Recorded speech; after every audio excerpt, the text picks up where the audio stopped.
ఈ రోజుల్లో చాలా మంది కిడ్నీ సమస్యలతో బాధపడుతూ ఉంటారు. అసలు ఈ కిడ్నీ సమస్యలనేవి ఎందుకొస్తాయి? ఎన్ని రకాలుంటాయి? దీనికి చికిత్సా విధానం ఎలా ఉంటుంది? అనే విషయాల గురించి ఈరోజు మనం తెలుసుకునే ప్రయత్నం చేద్దాం. మనతో పాటు ఉన్నారు doctor Kavitha. Hello doctor. Hello అమ్మా. డాక్టర్ గారు, చాలా మందికి కిడ్నీ సమస్యలొస్తాయి. సో, ఇట్లాంటి ప్రాబ్లమ్స్ ఉంటాయని తెలుసు. కానీ అసలు అవి రాకుండా మనము ఎలా ప్రివెంట్ చేయాలి? అసలు ఈ సమస్యలు ఎలా వస్తాయి ఎక్స్‌ప్లెయిన్ చేస్తారా? యాక్చువల్‌గా సీజనల్ వేరియేషనే కావచ్చు, హెరిడిటరీ వల్లనే కావచ్చు, నౌఏడేస్ కిడ్నీ సమస్యలు చాలా ఫేస్ చేస్తున్నాం. సో, ఔట్ ఆఫ్ 10 కేసెస్‌లో మనకు 4-5 కేసెస్ కిడ్నీ స్టోన్స్ అంటూ ఉంటున్నారు. సో, విజిట్స్ కూడా నౌఏడేస్ పెరుగుతూ ఉన్నాయి. సో, మేజర్ గనుక తీసుకుంటే మన కిడ్నీ సమస్యలు కిడ్నీ స్టోన్స్ అయితే క్వైట్ న్యాచురల్. సో, దాన్ని గనుక మనకి నెగ్లెక్ట్ చేస్తే మన కిడ్నీ కాంప్లికేషన్స్‌లోకి వెళ్ళే కేసెస్ కూడా మనకు చాలా గమనిస్తున్నాం. సో, మనకు ముఖ్యంగా కిడ్నీ స్టోన్స్ రావడానికి రీజన్స్ అంటే బేసికల్‌గా in patients hands it self. So, మనకి యూరినరీ కాన్సంట్రేషన్స్ పెరిగే కండిషన్స్. సో, యూరినరీ కాన్సంట్రేషన్ ఎప్పుడు పెరుగుతాయి? అన్లెస్ అంటే మనం వాటర్ ఇంటేక్ తక్కువ తీసుకోవడం, that is a major concern. And on time మనం యూరినేషన్ పాస్ చేయకపోవడం, చాలా మంది లాంగ్ జర్నీస్ చేయడం వల్ల దానివల్ల ఆపుకోవడం అనేది ఒకటి ఉంటాయి. అండ్ సెకండ్ థింగ్ ఏంటి అంటే మనకు dehydration in seasonal conditions. So, మనకు ఇప్పుడు సమ్మర్లో కూడా చాలా డీహైడ్రేషన్ అయ్యే ఛాన్సెస్ ఉంటాయి. సో, దాని తగ్గట్టు మనం ప్రాపర్గా వాటర్ ఇంటేక్ అనేది లేకుండా మన బిఎంఐ ప్రకారం మనం minimum 3 to 4 litres of water is very much important in respect of age. అది తీసుకోవాల్సిందే. సో, మనం ఏది తీసుకున్నా టాక్సిన్స్ అనేది బయట ఫిల్టర్ అయ్యే ఆర్గాన్ త్రూ కిడ్నీ. సో, మనం వాటరే మనం ఇంప్రాపర్గా కరెక్ట్గా తీసుకోకుంటే సో కాన్సన్ట్రేషన్ ఆఫ్ యూరినరీ పెరిగేసి మనకు పార్టికల్స్ లాగా ఏర్పడి అండ్ యాసిడ్స్ కానీ లేకపోతే కాల్షియం ఫుడ్డే కానీ దానికి కాన్సన్ట్రేషన్ యూరిన్లో పెరిగి స్టోన్స్ లాగా ఫామ్ అయ్యే ఛాన్సెస్ ఉంటాయి. మనకు చాలా వెరైటీస్ ఉంటాయి కిడ్నీ స్టోన్స్లో. మనకి కాల్షియం ఆక్సిలేట్స్ అని, కాల్షియం ఫాస్ఫేట్స్ అని, అండ్ స్టోయిడ్ స్టోన్స్ అని, అండ్ సిస్టిన్ స్టోన్స్ అని, అండ్ యూరిక్ యాసిడ్ స్టోన్స్ అని. So, protein is rich for health, good for health. That is కాకపోతే వీళ్ళ యూరిక్ యాసిడ్ అనేది ప్రోటీన్ ఎండిపోటు కాబట్టి ఇలాంటి మనకు టెండెన్సీ కనుక ఉండింది అనుకోండి. సో, ఫ్యామిలీ హిస్టరీలో కనుక kidney stones that uric acid diabetes కనుక ఉంటే డెఫినెట్లీ వాళ్ళు కొద్ది ప్రోటీన్ రిచ్ ఫుడ్ని కంట్రోల్ చేసుకునే అవకాశాలు ఉంటాయి. ఇలాంటి precaution they have to. So, and body should be hydrated first. So, చిన్న stone up to 3 mm to 4 mm ఉందనుకోండి, అది మనం వాటర్ ఇంటికి ఎక్కువ తీసుకోకపోయినా తగ్గిపోయే ఛాన్సెస్ ఉంటాయి. బట్ వేరాస్ స్టిల్ మన యూరినరీ కాన్సన్ట్రేషన్ పెరిగి దాన్ని మనం అవాయిడ్ చేస్తున్నాం. అది more than 4 mm 5 mm cross అయింది అనుకోండి, it may lodge anywhere in your kidney. అది కిడ్నీలో కావచ్చు, యురెటర్లో కావచ్చు, మూత్రాశయంలో, బ్లాడర్లో కావచ్చు. సో, దాని ప్రకారం మనకు సిమ్టమ్స్ వస్తూ ఉంటాయి. సో, చాలా మందికి ఇది కిడ్నీ సిమ్టమ్స్ ఇనిషియల్లో మనకు ఓన్లీ బ్యాక్ పెయిన్ లానే స్టార్ట్ అవుతుంది. సో, జస్ట్ నేను స్ట్రెయిన్ అయ్యాను కదా బ్యాక్ పెయిన్ అనుకుంటారు. బట్ కొన్ని అసోసియేటెడ్ సిమ్టమ్స్ ఉంటాయి. యూరినరీ బర్నింగ్ కానీ, ఫ్రీక్వెంట్ అర్జ్ ఫర్ యూరినేషన్, ఇప్పుడే యూరిన్ వెళ్ళొస్తారు, సో మళ్ళీ అర్జ్ పెరిగే ఛాన్సెస్ ఉంటాయి. సో, దాని at the same time yellowish urine రావడం అండ్ కాన్సన్ట్రేషన్ పెరుగుతాం బట్ కొంత మనకి బర్నింగ్ సెన్సేషన్ ఉండే ఛాన్సెస్ ఉంటాయి. కొంతమంది భయపడుతుంది, ఇవన్నీ ఓన్లీ పెయిన్ వచ్చి డైరెక్ట్ యూరిన్లో బ్లడ్ వచ్చిన కేసెస్ కూడా ఉంటాయి. సో, యూరినరీ బ్లడ్ రాగానే అప్పుడు భయపడి they use to consult a doctor. So, అక్కడికంటే ముందే మనకి బ్యాక్ పెయిన్ రాగానే, దట్ ఈస్ బ్యాక్ పెయిన్కి మనకి కిడ్నీ స్టోన్ పెయిన్కి డిఫరెంట్ అయ్యే ఛాన్సెస్ ఉంటాయి. Back pain one certain extent మనం రెస్ట్ తీసుకోవడానికి తగ్గుతుంది. వేరాజ్ ఇన్ కిడ్నీ స్టోన్ మన కిడ్నీ రెస్ట్ తీసుకొని తగ్గే ఛాన్స్ ఉంటుంది. So, back to front, line to grind raise అయ్యే ఛాన్సెస్ ఉంటాయి. Either side of the body back అయ్యే ఛాన్సెస్ ఉంటాయి. అండ్ యూరినరీ కాన్సన్ట్రేషన్ పెరుగుతుంది, అర్జెన్సీ పెరిగిందా, కాన్సన్ట్రేషన్ పెరిగిందా అనేది మనం అబ్జర్వ్ వీ హ్యావ్ టు. కొంతమందికి ఫీవర్ ది చిల్స్ కూడా వచ్చే ఛాన్సెస్ ఉంటాయి. సో, ఇలాంటి వారు initially compulsory they need to take water intake normal తీసుకోవడం, కన్సల్ట్ డాక్టర్ని కరెక్ట్ కనెక్ట్ అయితే కనుక మనకు స్కానింగ్లో కానీ తెలిసిపోయే ఛాన్సెస్ ఉంటాయి. యూరినరీ టెస్ట్లో కానీ తెలిసిపోయే ఛాన్సెస్ ఉంటాయి. సో, దాని పరంగా విచ్ టైప్ ఈజ్ ఓకే, ఏ స్టేజ్లో ఉంది, ఎంత సైజ్ ఉంది అంటే సింగిల్ స్టోన్ ఉండొచ్చు, మల్టిపుల్ స్టోన్స్ ఉండొచ్చు, సైజ్ బిగ్గర్ కూడా ఉండొచ్చు. సో, సింగిల్ స్టోన్ చిన్న సైజ్ ఉంటే కనుక తొందరగా మనకి విత్ ఇన్ డేస్లో పడిపోయే ఛాన్సెస్ ఉంటాయి. But whereas bigger stones, kidney stones స్లోగా మనకి గ్రాడ్యువల్గా పెరిగే ఛాన్సెస్ ఉంటాయి. అన్లెస్ అంటే పెద్దగా ఏం త్వర మన సిమ్టమ్స్ కనిపించకపోయే లక్షణాలు కూడా కొంతమంది జనరల్ చెకప్లో బయటపడే కేసెస్ కూడా ఉంటాయి. సో, మన కానీ కిడ్నీలో కనుక స్టాగ్హాన్ స్టోన్ బిగ్గర్ ఉండి 10 to 12 mm ఉందనుకుంటే it will take more time.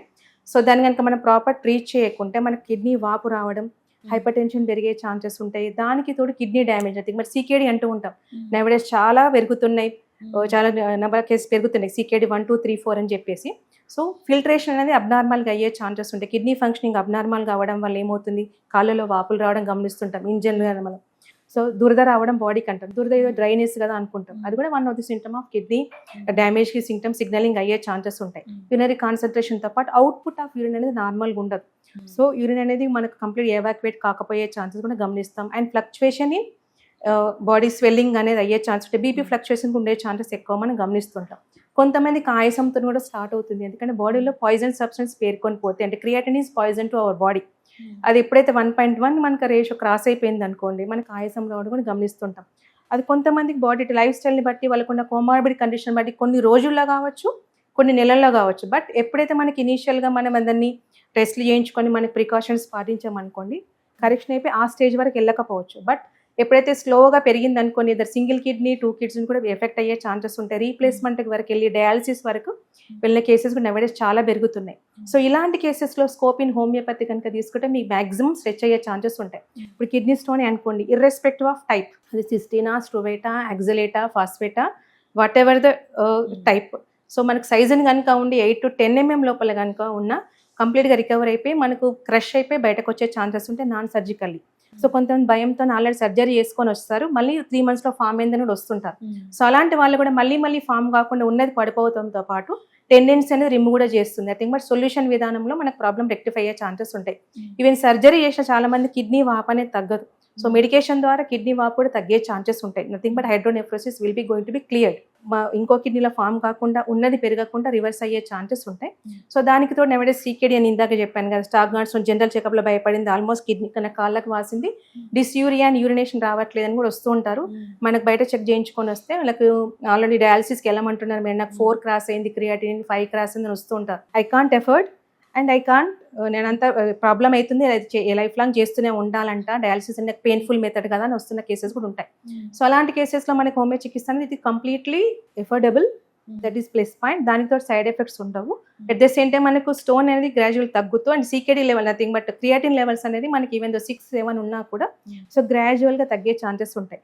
First and foremost ఉంటే కాళ్ళలో వాపులు తగ్గడం, ఆయాసం ఉంటే ఆయాసం తగ్గిపోవడం, కిడ్నీ ఫంక్షనింగ్ నార్మల్ కావడం, జిఎఫ్ఆర్ రేట్ మనకు 40%, 50% కేసెస్ కూడా వస్తుంటాయి. అలాంటి కేసెస్ కూడా మనకు మోర్ దెన్ 80%, 90% అయిపోయి డయాలసిస్ కూడా అవసరం లేవనే కేసెస్ కూడా నవడేస్ చాలా వరకు రికవర్ అయిన కేసెస్ నెంబర్ ఆఫ్ కేసెస్ ఉన్నాయి. సో వితౌట్ ఎనీ అంటే అపోహ అనేది లేకుండా, వితౌట్ ఎనీ డౌట్, ఎంత ఎర్లీగా మీరు విజిట్ అవుతే కిడ్నీ స్టోన్కే కాదు, మన దగ్గర సీకేడీ లాంటి కేసెస్ కూడా కరెక్షన్ అయిన కేసెస్ ఉన్నాయి. కొంతమందికి ఆల్రెడీ డయాలసిస్ తీసుకొని వస్తుంటారు, number of dialysis control reverse అయిన కేసెస్ ఉన్నాయి. సో వీక్లీ వన్స్ డయాలసిస్తో ఉన్నప్పుడు మన దగ్గరకు వస్తుంటారు. సో వచ్చిన తర్వాత మన 15 days వన్స్ అయిపోయి, మంత్లీ వన్స్ డయాలసిస్ అయిపోయి కంప్లీట్గా డయాలసిస్ రిక్వైర్మెంట్ లేకుండా వెళ్ళిన కేసెస్ కూడా ఉన్నాయి. కొంత డయాలసిస్ స్టార్ట్ చేసుకోకుండా కూడా వచ్చిన కేసెస్ కూడా ఉంటూ ఉంటాయి. సో అలాగే డయాలసిస్ రిక్వైర్మెంట్ లేకుండా రికవర్ అయ్యే ఛాన్సెస్ ఉంటాయి. సో ఇలాంటి కేసెస్లో మనకి main thing diet is very much important.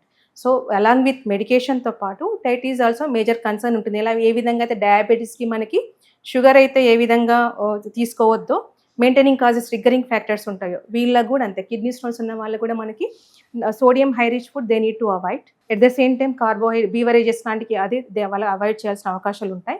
At the same time oxalate stores అంటే కనుక స్పినాచ్ లాంటిది that is good for health, మామూలు గింజలు ఆకుకూరలు మంచివి. బట్ ఇలాంటి కేసెస్లో మనకి oxalate rich food they need to avoid. And cabbage, cauliflower లాంటివి కూడా గైట్రోజన్స్ అవాయిడ్ చేయాలి. సోయా ప్రొడక్ట్స్ కూడా they need to avoid. Nuts కూడా గుడ్ ఫర్ హెల్త్, బట్ అది కూడా కొద్దిగా కంట్రోల్ చేసుకొని తగ్గించుకుంటే బెస్ట్. మరి తీసుకోవాల్సినవి ఏంటి? టు ప్రివెంటివ్, ఇందాక మీరు అన్నట్టుగా హెరిడిటరీ ఉంది, ఇనిషియల్గా ఉంది, 1 or 2 times 3 mm వచ్చుకుంటే పడిపోతున్నాయి, మెడిసిన్ రిక్వైర్మెంట్లకు నేను ఏ విధంగా ప్రికాషన్స్ వెళ్ళాలి? వాటర్ ఇంటేక్ తీసుకుంటూ బాడీని హైడ్రేట్ చేసుకుంటూ ఉండాలి. ఫ్రూట్స్ కానీ జ్యూసెస్ కానీ ఎక్కువ తీసుకోవాలి, that to citrate fruits. So orange juice కానీ లెమనేడ్స్ కానీ అది ఎక్కువ తీసుకుంటూ ఉంటే మన కాల్షియం అనేది ఆక్సిలేట్తో ఫార్మేషన్ కాకుండా బెనిఫిట్స్ పొందే అవకాశాలు ఎక్కువగా ఉంటాయి. సో అది కంప్లీట్గా రికవర్ అయ్యే ఛాన్సెస్ ఉంటాయి, మనకి ఫార్మేషన్ లేకుండా ఉండే అవకాశం ఉంటాయి. But once it's crossed 4 mm, 5 mm, more than 2-3 ఉంటే కనుక along with diet they need to consult a doctor. So ఇలాంటి విధానంలో కూడా మనకి జీసీఎస్ మెథడ్లో ప్రిస్క్రిప్షన్ ఉంది కాబట్టి సో ఉన్నప్పుడు పెయిన్ తగ్గడంతో పాటు న్యూ ఫార్మేషన్ కాకుండా టెండెన్స్ రిమూవ్తో పాటు సీకేడీ లాంటి కేసెస్లో కూడా డయాలసిస్ కూడా రిక్వైర్మెంట్ లేకుండా మనం చేసుకుంటాం. ఓకే, అంటే చాలా సివియర్ అయిపోయి కూడా మీ దగ్గరకు వచ్చి ట్రీట్మెంట్ తీసుకున్న పేషెంట్స్ ఎవరైనా ఉన్నారా మేడం? ఎగ్జాంపుల్ చెప్తారా? ఎస్, యాక్చువల్లీ మనకు నెవడేస్ సీకేడీ కేసెస్ రీసెంట్గానే వచ్చాయి. సో క్రియాటిన్ లెవెల్ అనేది మనకు మిడిల్ ఏజ్ బాబు 30 unmarried person, so 28 or 30 age group, creatine level అనేది మనకు 9 వచ్చేసింది. సో వాపు వచ్చింది, ఇది వచ్చింది, డయాలసిస్ అని చెప్పినారు. They are not local plate people, they are from non local. అక్కడ నుంచి హడావిడి ఇక్కడ మన చెకప్లో బయటపడింది, మనకు ఆన్లైన్లో ఎక్కడో మన పేరు చూసి టీవీ చూసేసి మన దగ్గరకు వచ్చినారు. సో దీనికి ట్రీట్మెంట్ ఉందా మేడం, నాకు టెన్షన్ అవుతుంది, ఐఎమ్ అన్మ్యారీడ్ పర్సన్, సో నా ఫ్యూచర్ ఏ విధంగా నాకు భయం అవుతుంది, I don't want go with dialysis. So dialysis అంటే అఫోర్డబుల్ అయినా ఇన్ మై కేస్, బట్ నాకు ప్రాబ్లం అవుతుంది కదా ఫ్యూచర్లో, ఐ డోంట్ వాంట్, నాకు విన్నాను కొంతమంది నాకు చెప్పినారు ఇట్లా తగ్గిందని చెప్పేసి, నిజమేనని చెప్పేసి కన్సల్ట్ అయ్యాడు 4 months back it self. So ఆ పర్సన్కి అనేది మనకు మెడిసిన్ ఇచ్చిన తర్వాత సో వీళ్ళు 15 days తర్వాత మళ్ళీ ఒకసారి చెక్ చేయించినాం. సో చేయించిన తర్వాత 9 came up to 7. సో అంటే it is coming in range, ఒకటేసారి మనకు 3-2 కింద పడిపోదు. సో ఆ విధంగా he is running. So now it is maintaining, మనకు 3-4 రేంజ్ మెయింటైన్ అయ్యింది. సో ఇంకా స్టిల్ ఈమె కంటిన్యూ చేసిన మనకు 2 అయిపోయి 1.1 వచ్చి నాన్ డయాలసిస్ కేసులోకి వెళ్ళిపోయే ఛాన్సెస్ ఉంటాయి. దానికి తోడు he is working, able to work, నార్మల్గా తన పని తను చేసుకుంటున్నాడు. సో ఇంతకుముందు అయితే ప్రికాషన్గా ఉండి నేను వెళ్ళలేని పరిస్థితి ఉందండి, ఐ కాంట్ అని చెప్తున్నారు. బట్ వన్స్ ఈ స్టార్టెడ్ ట్రీట్మెంట్ 1.5 మంత్ తర్వాత ఈ can able to do his work. ఆయాసం లేకుండా కానీ, వాపులు లేకుండా కానీ, దురద లేకుండా కానీ రికవరీ అయ్యాడు. Is well now. Okay. So నేను ఎందుకు అడిగానంటే ఈ క్వశ్చన్ చాలా మందికి హోమియోపతితో తగ్గుద్దా లేదా అనే డౌట్స్ ఉంటాయి అనమాట. సో మీరు దీంతో చాలా క్లారిఫై చేశారు. థ్యాంక్ యూ మేడం, చాలా ఇన్ఫర్మేషన్ ఇచ్చారు. Thank you so much.